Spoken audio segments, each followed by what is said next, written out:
नमस्कार, मैं डॉक्टर वीरेंद्र शुक्ल। हिंदी साहित्य का इतिहास क्रम में हम लोग पढ़ रहे हैं आदिकाल। आदिकाल का द्वितीय भाग आपके सम्मुख है।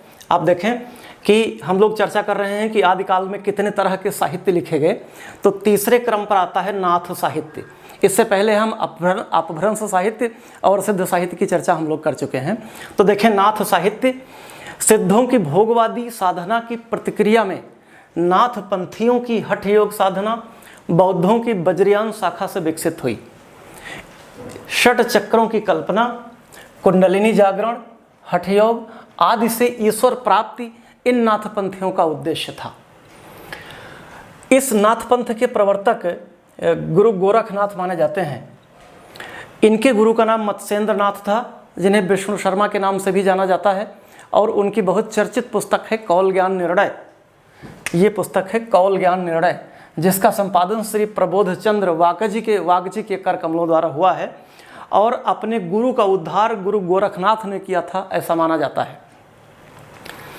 आप देखें कि नाथों की संख्या 9 मानी जाती है। और डॉक्टर राम कुमार वर्मा ने कुछ और नाम दिया है, पीताम्बर दत्त बड़थवाल जी ने कुछ और नाम दिया है, आचार्य शुक्ल ने कुछ और नाम दिया है। तो इनकी संख्या 1 है, नाथों की संख्या 9 है। आप देखें, गोरखनाथ का जो समय है वो 845 ईस्वी राहुल सांकृत्यायन जी ने माना है। 9वीं शताब्दी हजारी प्रसाद द्विवेदी जी ने माना है। 11वीं शताब्दी पीताम्बर दत्त बड़थवाल जी ने माना है। और 13वीं शताब्दी हिंदी साहित्य का सर्वश्रेष्ठ इतिहास लिखने वाले आचार्य रामचंद्र शुक्ल ने माना है। तो सामान्यतः 13वीं शताब्दी हमारे विद्वान मानते हैं गुरु गोरखनाथ का समय। नाथ पंथियों को अवधूत भी कहा जाता है, कनफटा योगी भी कहा जाता है। इनके बारे में डॉक्टर हजारी प्रसाद द्विवेदी ने कहा है कि शंकराचार्य के बाद सबसे प्रभावी अगर कोई पुरुष हुआ है तो वह गुरु गोरखनाथ थे। आचार्य रामचंद्र शुक्ल कहते हैं गोरखनाथ के बारे में कि वह अपने युग के सर्वश्रेष्ठ नेता थे। इनकी 14 प्रामाणिक रचनाएं मिलती हैं, जिसमें प्रमुख हैं शबदी, पद और प्राण सांकली।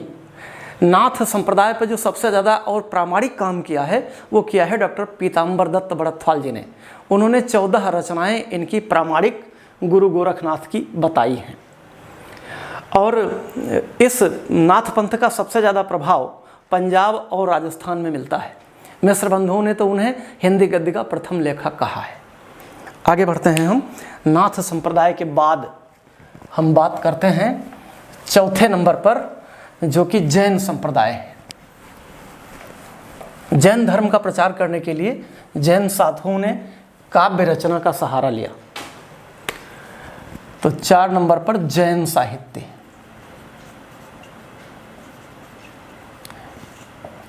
जैन धर्म का प्रचार करने के लिए जैन साधुओं ने काव्य का सहारा लिया। इससे बेहतर उन्हें कोई विकल्प नहीं दिखाई पड़ा। और इसमें तरह तरह के कवि मिलते हैं और उन्होंने अपने ग्रंथों का नाम रास रखा। एक शब्द और मिलता है श्रावक। श्रावक जैन साधुओं को कहा गया है। और कभी कभी गृहस्थों के बारे में भी श्रावक का उल्लेख है। तो प्रमुख कवि हैं, इसमें जो प्रमुख कवि आते हैं उनका उल्लेख करते हैं हम, प्रमुख कवि और उनकी रचना। तो सबसे पहले आते हैं देवसेन। ये सन 933 ईस्वी माना जाता है। और पुस्तक का नाम है श्रावकाचार। और ये हिंदी की प्रथम पुस्तक भी मानी जाती है। हिंदी गद्य की, गद्य नहीं, हिंदी की प्रथम पुस्तक है। श्रावकाचार हिंदी की प्रथम पुस्तक मानी जाती है। दूसरे नंबर पर आते हैं शालिभद्र सूरी। शालिभद्र सूरी शालिभद्र सूरी की जो रचना है वो आई है भरतेश्वर बाहुबली रास 1184 ईस्वी में। भरतेश्वर बाहुबली रास ये आई है 1184 ईस्वी में, शालिभद्र सूरी की। तीसरे नंबर पर ले लेते हैं, 12वीं शताब्दी की रचना है चंदन बाला रास। इसके कवि हैं आसगु। इम्पोर्टेंट रचना है ये, चंदन बाला रास। ये 12वीं शताब्दी की रचना है। आगे बढ़ते हैं। जिनधर्म सूर्य की स्थूलभद्र रास आई। जिनधर्म सूर्य की स्थूलभद्र रास ये पुस्तक है, और इसका जो रचना काल है वो है 1209 ईस्वी। देखो, सन के बारे में कहीं कहीं थोड़ा थोड़ा कन्फ्यूजन है। कई विद्वानों के अनुसार सन का निर्धारण किया गया है। मैं जो आपको बता रहा हूँ ये सबके मतों का समन्वय है। फिर सुमतिगण की रचना है नेमिनाथ रास। नेमिनाथ रास, इसके कवि हैं सुमतिगण, ये हैं कवि। रचना आई 1200 के आसपास, 1213 ईस्वी में आई है। और अगली जो रचना है वो है विजय सेन सूरी की रेवंत गिरिरास 1231। विजय सेन सूरी की रेवंत गिरिरास, ये रचना आई 1231 ईस्वी में। और फिर हेमचंद्र आते हैं जो 7वें नंबर पर हैं। हेमचंद्र कुमार पाल चरित महत्वपूर्ण रचना है इनकी।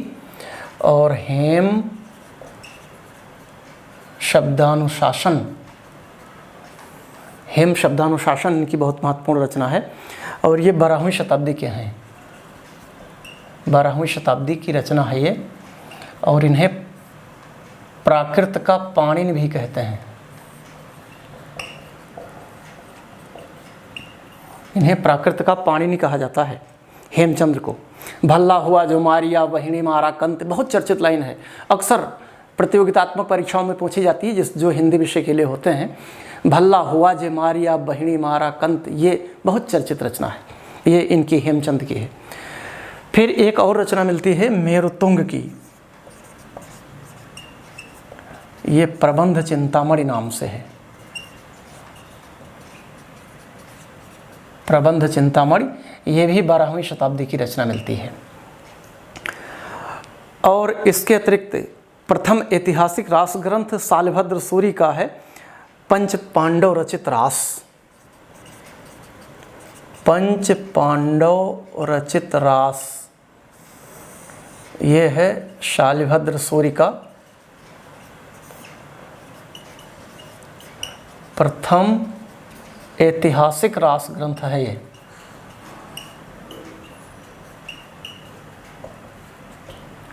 और इसकी रचना हुई है 1352 ईस्वी में, 1352 ईस्वी में। एक और बड़ी बात जो है वो है कि विनय चंद सूरी ने नेमिनाथ चौपई की रचना की। विनय चंद सूरी, इन्होंने लिखा नेमिनाथ चौपई। इसकी जो खासियत है वो ये है कि प्रथम 12 मासा का ग्रंथ है। प्रथम 12 मासा वर्णन इसमें मिलता है, नेमिनाथ चौपई में प्रथम 12 मासा वर्णन मिलता है। बस ये रचना अपभ्रंश की है, हिंदी में नहीं है।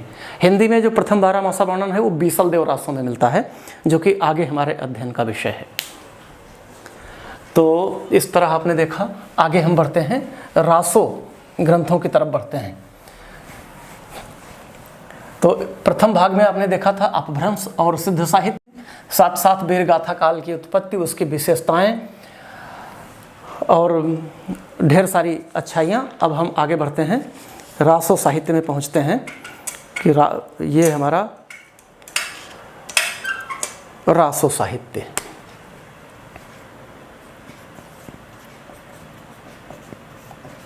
रासो साहित्य, अब रासो साहित्य इसका नाम क्यों पड़ा, किन किन शब्दों से रासो की उत्पत्ति हुई, हम बात करते हैं।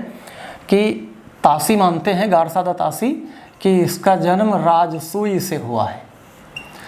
हरप्रसाद शास्त्री मानते हैं कि राजयश से इसका जन्म हुआ है। हरप्रसाद शास्त्री वो मानते हैं कि राजयश शब्द से रासों का उद्भव हुआ है। आचार्य शुक्ल मानते हैं रसायन से हुआ है, रसायन शब्द से। और हजारी प्रसाद द्विवेदी और माता प्रसाद गुप्त रासक से मानते हैं। हजारी प्रसाद द्विवेदी और माता प्रसाद गुप्त ये दोनों रासक से इसकी उत्पत्ति मानते हैं कि रासक से धीरे धीरे ये कालांतर में रासो हो गया। अब प्रमुख रचनाकार की हम चर्चा कर लें। रासो साहित्य के प्रमुख रचनाकार और इनकी रचनाओं की क्या क्या प्रमुख खासियत है जो आपसे प्रतियोगितात्मक परीक्षाओं में पूछी जाती है, हम उसकी चर्चा करते हैं। तो सबसे पहले नाम आता है दलपत विजय का, और रचना का नाम है खुमाड़ रासो। राजा खुमाड़ की प्रशंसा में ये खुमाड़ रासो लिखा गया है और 9वीं शताब्दी में लिखा गया है। वीर रस है इसमें, 9वीं शताब्दी वीर रस का काव्य है। 5000 छंद इसमें हैं, 5000 छंद का ये काव्य है खुमाड़ रासो, जिसे लिखा दलपत विजय ने। फिर आते हैं बीसल देव रासो, नरपत नाल है।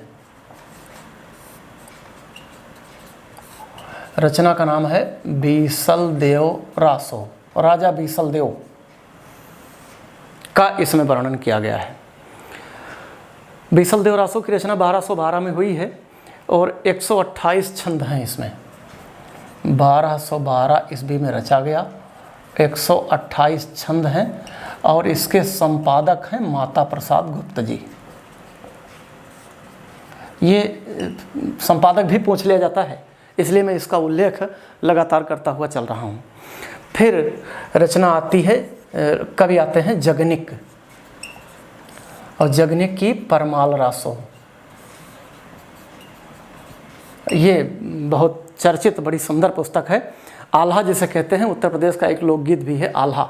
वर्षा ऋतु में आल्हा लोग गाते हैं तलवार लेकर के, और इसकी 1230 ईस्वी की रचित रचना मानी जाती है। और ये फर्रुखाबाद के तत्कालीन कलेक्टर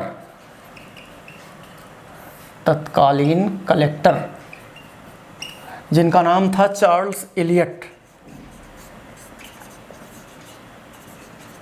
चार्ल्स इलियट ने आल्हखंड के नाम से प्रकाशित करवाया।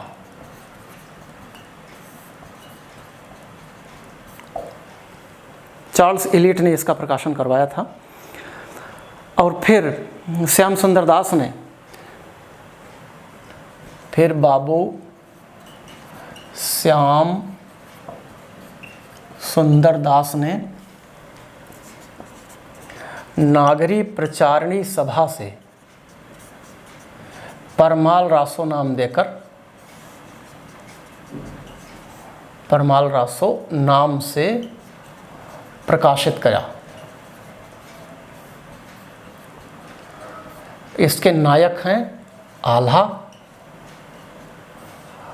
और दूसरे हैं उदल और तीसरे हैं मलखान।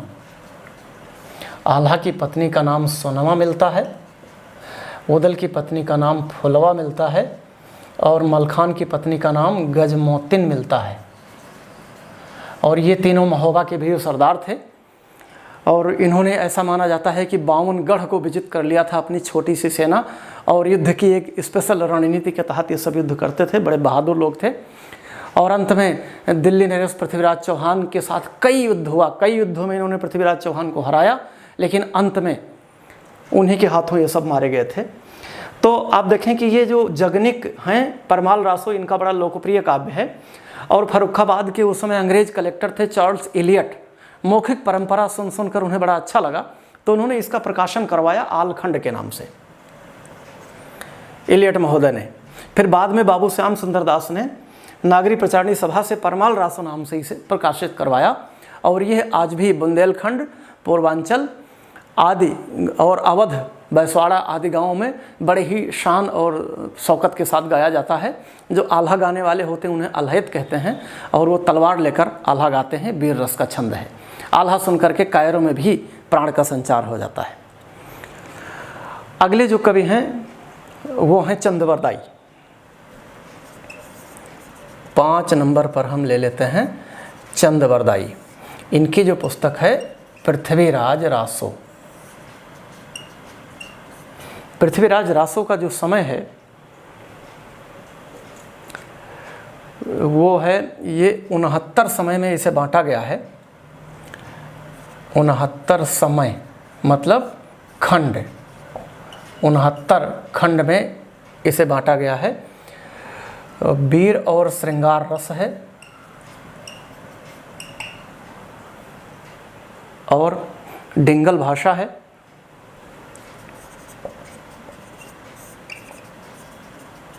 प्रथम महाकाव्य है ये,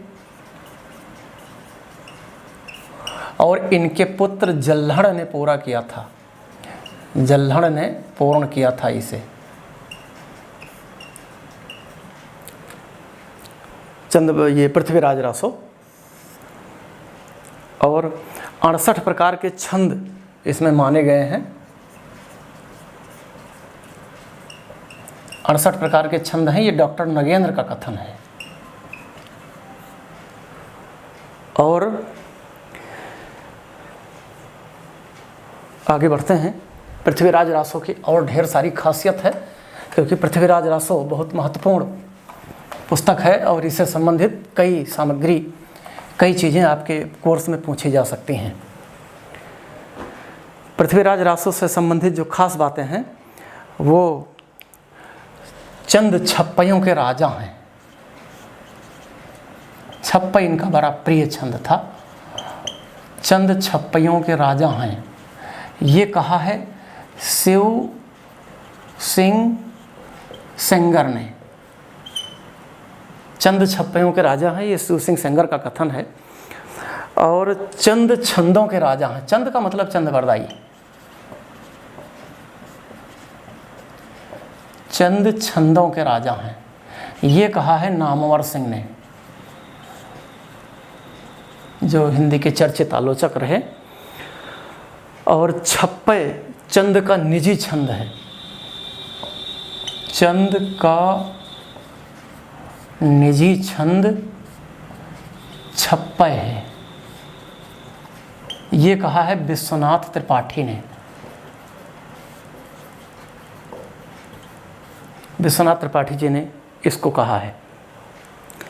और पृथ्वीराज रासो की रचना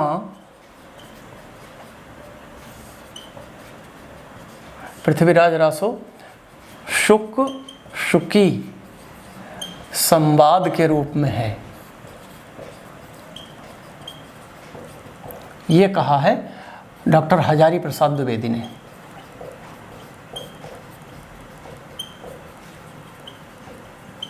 ये हजारी प्रसाद द्विवेदी जी ने, उनका कथन है ये।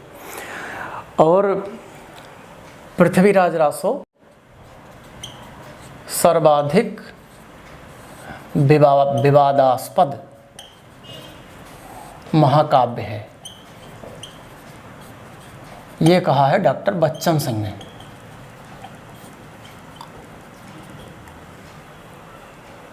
तो इस तरह ये जो प्रमुख विद्वानों की टिप्पणी थी। उसके बाद हम आगे बढ़ते हैं।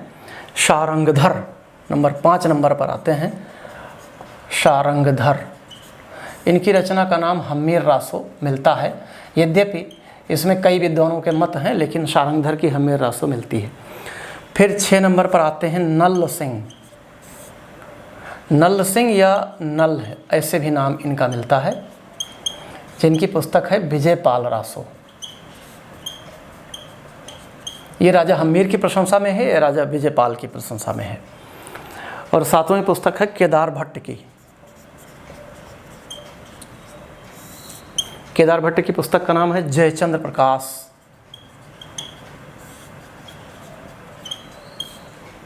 और 8वीं पुस्तक है मधुकर भट्ट की। मधुकर भट्ट, इनकी पुस्तक का नाम है जयमयंक जसचंद्रिका। जयमयंक जसचंद्रिका। और एक 9वीं पुस्तक है जो कि श्रीधर मिलते हैं। श्रीधर की पुस्तक है रणमल्ल छंद, राजा रणमल्ल की प्रशंसा में लिखी है। ये पिंगल भाषा में है, पिंगल भाषा में है। और ये रचना है 1454 की, 1454 ईस्वी की रचना है। और इसमें कुल 54 छंद मिलते हैं, बेर रस की है ये। पिंगल भाषा पूर्वी राजस्थानी में प्रचलित थी और डिंगल भाषा पश्चिमी राजस्थानी में प्रचलित थी। तो इस तरह से रासों के बारे में आपने चर्चा देखी। अब हम बात करते हैं लौकिक साहित्य की। तो आप देख चुके हैं अपभ्रंश, अपभ्रंश साहित्य, सिद्ध साहित्य, नाथ साहित्य, जैन साहित्य, रासो साहित्य और लौकिक साहित्य।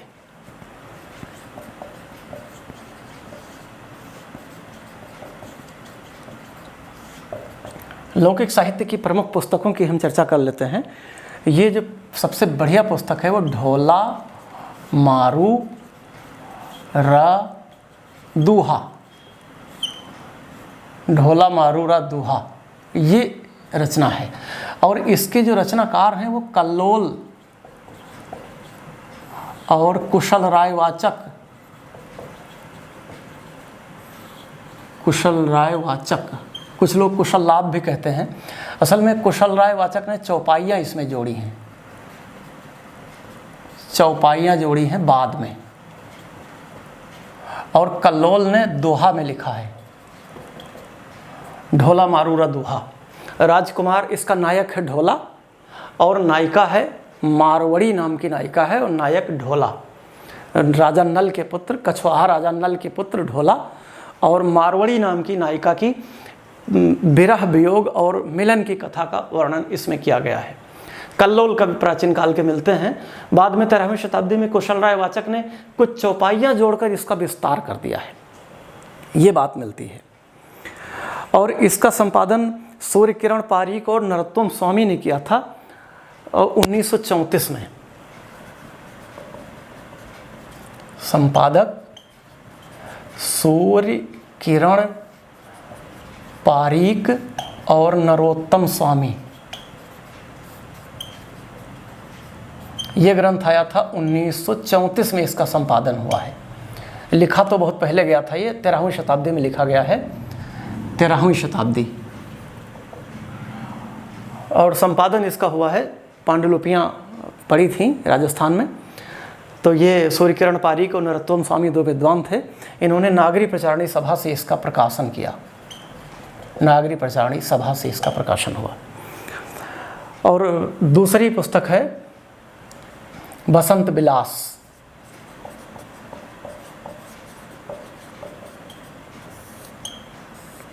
बसंत विलास, ये इसमें 84 दोहे हैं और श्रृंगारिक काव्य है। केशवलाल हरसाद राय ध्रुव इसके संपादक हैं। केशवलाल हरसाद राय ध्रुव इसके संपादक हैं। इसमें 84 दोहे हैं। बसंत का बड़ा सुंदर वर्णन किया गया है और बसंत का स्त्रियों पर क्या क्या प्रभाव होता है इसका वर्णन इस बसंत विलास नाम की पुस्तक में किया गया है। रचना ये भी 13वीं शताब्दी की मिलती है, 13वीं शताब्दी की है ये। अगली जो पुस्तक है वो है प्राकृत पैंगलम।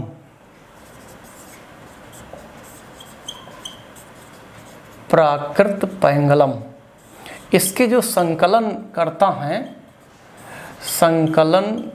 है वो है लक्ष्मीधर।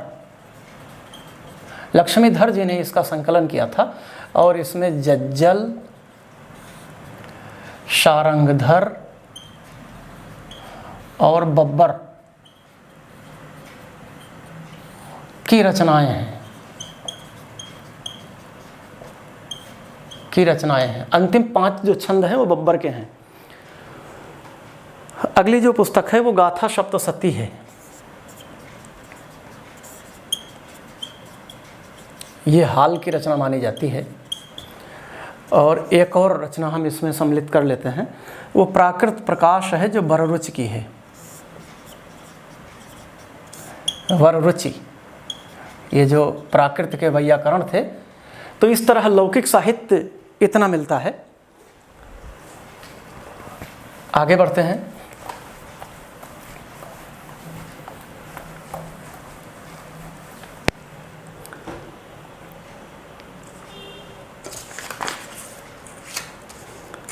अब आपने अपभ्रंश साहित्य, सिद्ध साहित्य, नाथ साहित्य और जैन साहित्य, रासो साहित्य, लौकिक साहित्य, इस तरह से 6 साहित्य आपने देख लिया है। अब आते हैं कुछ स्फुट कवि हैं। 2 कवि हैं जिनके बारे में हम थोड़ी थोड़ी चर्चा कर लेते हैं। वो हैं अमीर खुसरो। अमीर खुसरो, इनका नाम था अबुल हसन। जो मूल नाम था वो था अबुल हसन, और ये अमीर खुसरो के नाम से साहित्य में मशहूर हुए। 1254 जन्म इनका हुआ था। 1254 ईस्वी, पटियाली जिला एटा उत्तर प्रदेश में इनका जन्म हुआ था।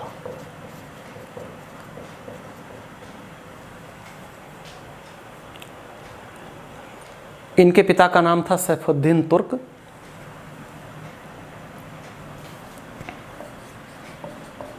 पिता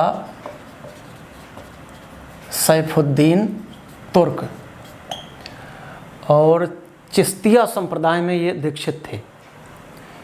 चिश्तिया संप्रदाय में दीक्षित थे।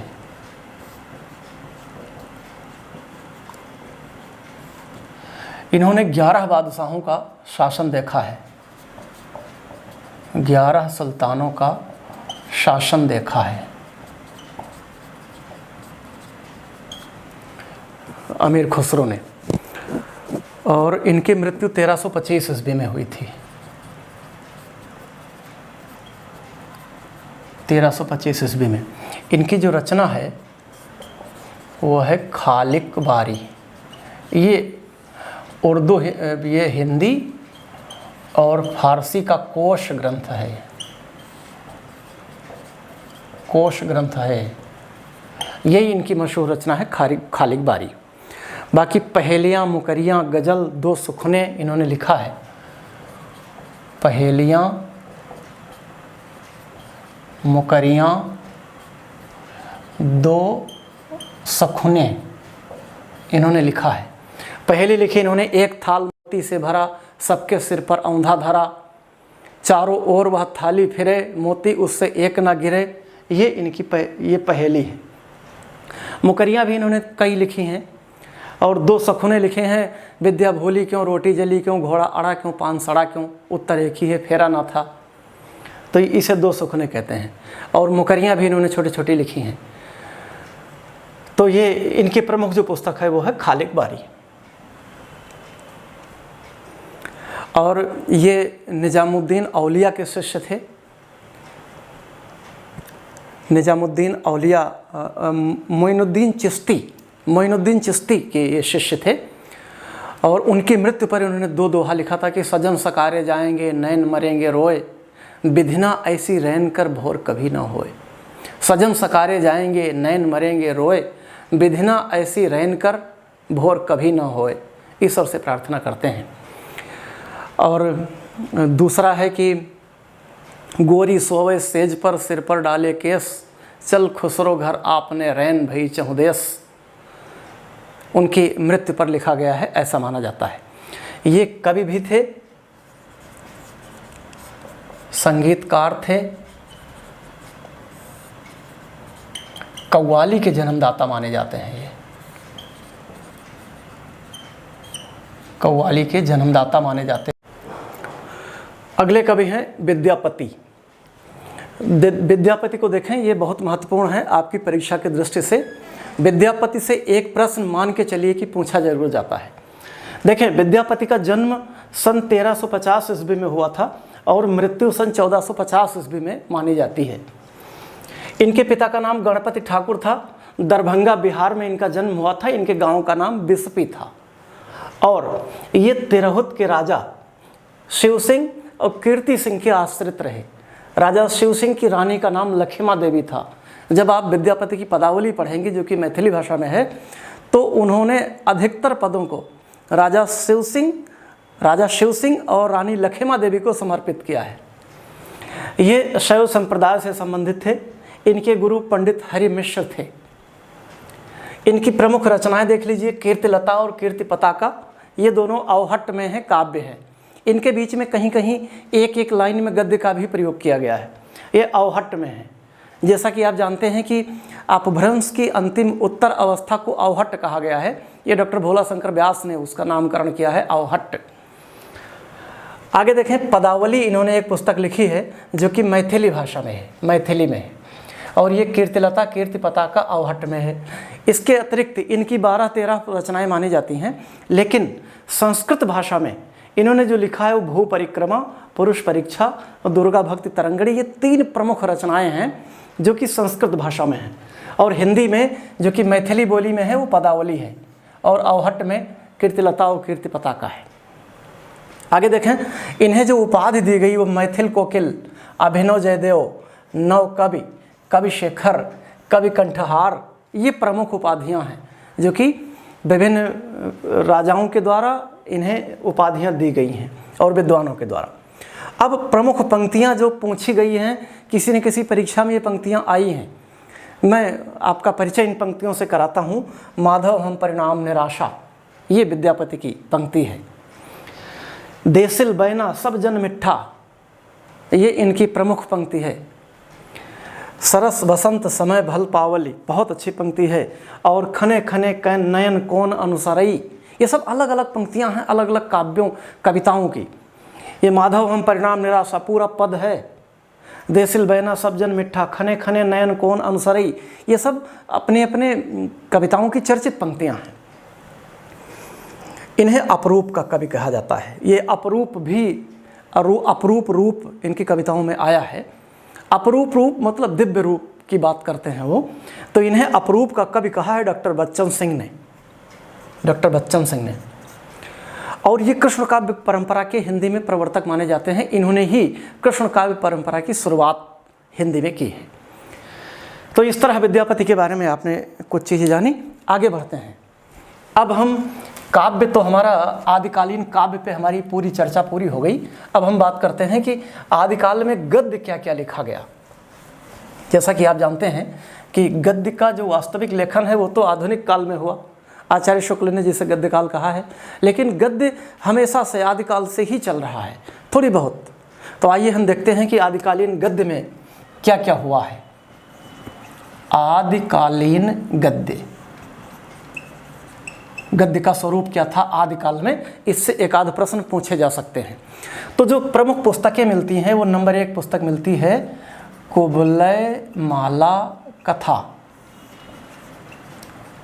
ये मिलती है संवत 835 में, और इसके जो रचयिता मिलते हैं वो मिलते हैं उद्योतन सूरी।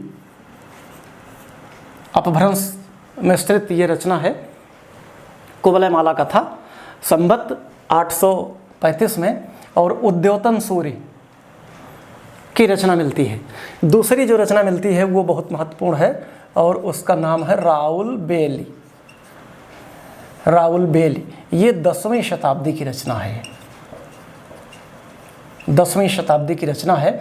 इसके कवि हैं रोडा, और ये शिलांकित है। शिलांकित का मतलब पत्थरों पर लिखी मिली है। ये पत्थरों पर लिखी मिली है, मतलब छेनी और हथौड़ी से कवि ने अपनी रचना लिखी होगी पत्थरों पर। छोटी सी रचना है। इसकी जो नायिका है वो राउल है, राउल नायिका है, और इसका नखशिख वर्णन इसमें किया गया है। नख शिख वर्णन, इसके सौंदर्य का नख से लेकर शिख तक, नाखून से लेकर चोटी तक के संपूर्ण अंग उपांगों का वर्णन राउल नाम की नायिका का रोडा ने किया है। और साथ ही 6 अन्य नायिकाओं का नखशिख वर्णन इसमें किया गया है। ये राउल बेल नाम की पुस्तक है जो कि रोडा ने लिखा है, और ये चंपू काव्य है, ये चंपू काव्य है क्योंकि इसमें गद्य पद्य दोनों का मिश्रण है। जहाँ गद्य पद्य दोनों मिले होते हैं उसे चंपू काव्य बोला जाता है। अगली जो रचना है उसका नाम है उक्त व्यक्ति प्रकरण।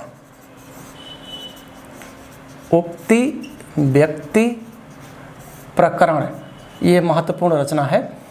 इसके लेखक हैं पंडित दामोदर शर्मा, और ये है 12वीं शताब्दी की रचना। और काशी नरेश गोविंद चंद के ये सभा पंडित थे। काशी नरेश गोविंद चंद के सभा पंडित थे, मतलब राजकवि थे, ऐसे मान लीजिए। ये सभा पंडित थे और राजकुमारों को ज्ञान देने के लिए, भाषा ज्ञान देने के लिए इन्होंने इसकी रचना की, मतलब उक्त व्यक्त प्रकरण की रचना की। और ये पूर्वी बोली में है, पूर्वी बोली, और इसे कोशली कहा जा गया। कोशली भाषा, कोशली बोली में है ये, पूर्वी बोली में ये उक्त व्यक्ति प्रकरण मानी जाती है, जो कि गद्यात्मक रचना है। और राउल बेली में गद्य ज़्यादा है, काव्य की मात्रा बहुत कम है। फिर एक और पुस्तक मिलती है चौथी, वो है वर्ण रत्नाकर। ये 13वीं शताब्दी की है और इसके कवि हैं ज्योतिरीश्वर ठाकुर।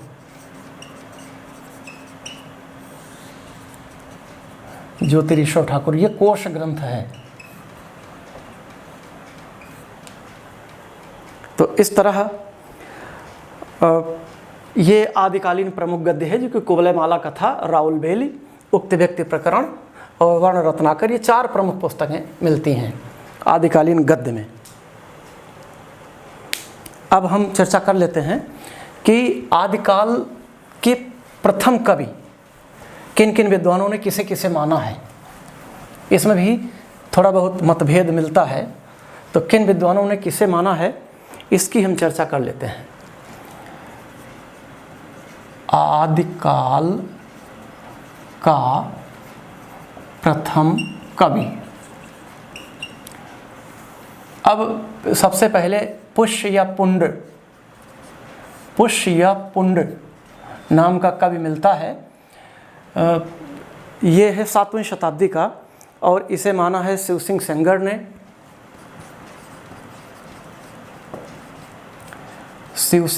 ने, ग्रियर्सन ने और मिश्र बंधुओं ने।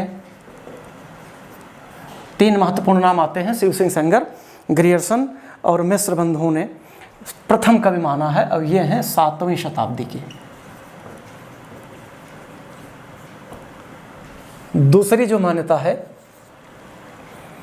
वह मान्यता है सरहपा की, ये 8वीं शताब्दी। और इन्हें राहुल सांकृत्यायन,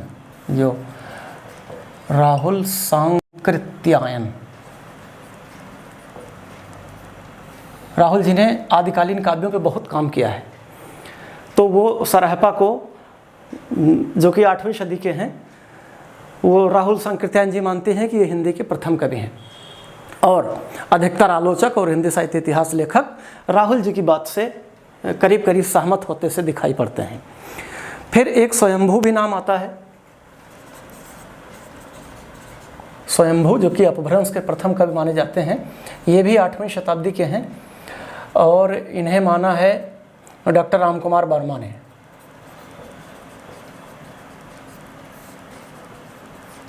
डॉक्टर रामकुमार वर्मा मानते हैं कि स्वयंभू हैं। उसके बाद शालिभद्र सूरी का नंबर आता है, शालिभद्र सूरी सन 1184 ईस्वी। और इन्हें मानने वाले जो प्रमुख आलोचक हैं वो हैं गणपति चंद्र गुप्त।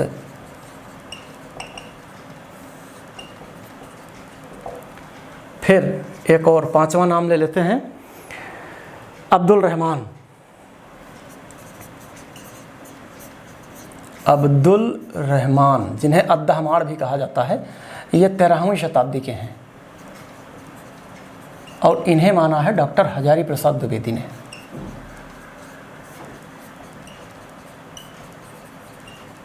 तो इस तरह से तमाम विद्वानों ने पुष्य या पुंड को माना, फिर सरहपा को माना, स्वयंभू को माना, शालिभद्र सूरी को माना, अब्दुल रहमान को माना।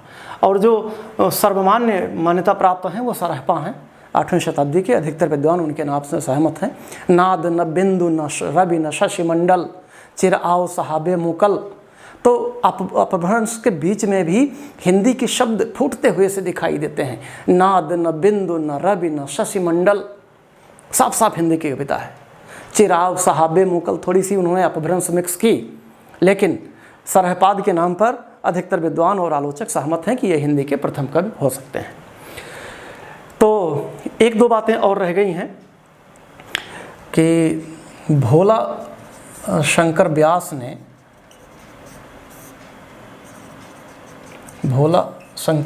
ने अपभ्रंश के अंतिम रूप को अवहट्ट कहा है।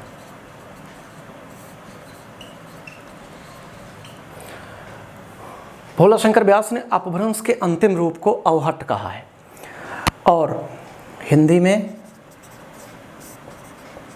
सर्वप्रथम दोहा चौपाई लिखने का प्रयास सरहपा का है। मतलब सरहपा ने सबसे पहले हिंदी में दोहा और चौपाई शैली का आविष्कार किया था। तो इस तरह हमने आदिकाल, हिंदी साहित्य का आदिकाल कंप्लीट कर लिया है। आप देखें कि मैंने 2 वीडियो में इसे कंप्लीट किया है, आदिकाल प्रथम खंड, आदिकाल द्वितीय खंड। आशा ही नहीं पूर्ण विश्वास है कि अगर आप दोनों वीडियो देख लेंगे तो तमाम ज्ञात और अज्ञात बातें जिन्हें मैंने बड़ी मेहनत से कलेक्शन किया है बड़ी बड़ी पुस्तकों से, वो सब मैंने खोल कर आपके सामने बिखेर दिया है। और आशा ही नहीं पूर्ण विश्वास है कि आप इसका अध्ययन जरूर करेंगे और सफलता प्राप्त करेंगे। मेरी शुभकामनाएं हैं कि आगामी जो भी प्रतियोगिता आप उसकी तैयारी करें, प्रतियोगितात्मक परीक्षा में बैठें, उसमें आप पूरी तरह से सफलता हासिल करें। और अगला अध्याय जल्दी ही मैं आपके सम्मुख लाऊंगा। तब तक के लिए जय हिंद।